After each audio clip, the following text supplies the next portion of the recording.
बिस्मिल्लाहिर्रहमानिर्रहीम। अस्सलामु अलैकुम वीवर्स। जैसा कि आपको मैप पर दिखाया जा चुका है, ये प्लॉट हैं दो। इनका फ्रंट जो है वो इसी तरफ है। जैसा आपको घर की बैक नज़र आ रही है, उस तरफ इसका फ्रंट नहीं आएगा। ये इन दोनों का फ्रंट जो है वो इस तरफ है, जिस तरफ से मैं वीडियो शूट कर रहा हूँ। और इस तरफ से भी स्ट्रीट है, कार्टर का प्लॉट। ये जैसा आपको दिखाया जा रहा है, इस तरफ से मेन रोड के साथ एंड किया हुआ इन्होंने, डी एक्सटेंशन है ये। और इस तरफ से इसकी एग्ज़िट और एंट्री है डी ब्लॉक से।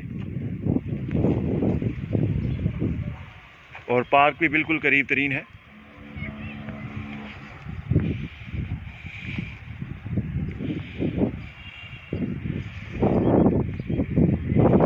दो प्लॉट हैं जी, ये जोड़ा प्लॉट है।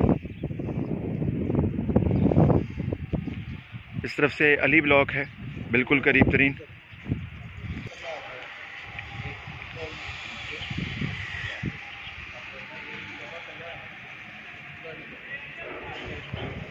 बहुत ही अच्छी लोकेशन के प्लॉट हैं जी, ज़बरदस्त प्लॉट है।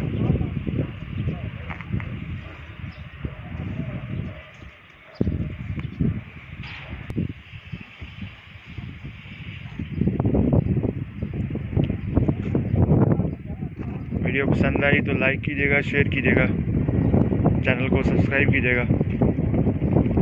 अल्लाह हाफिज़।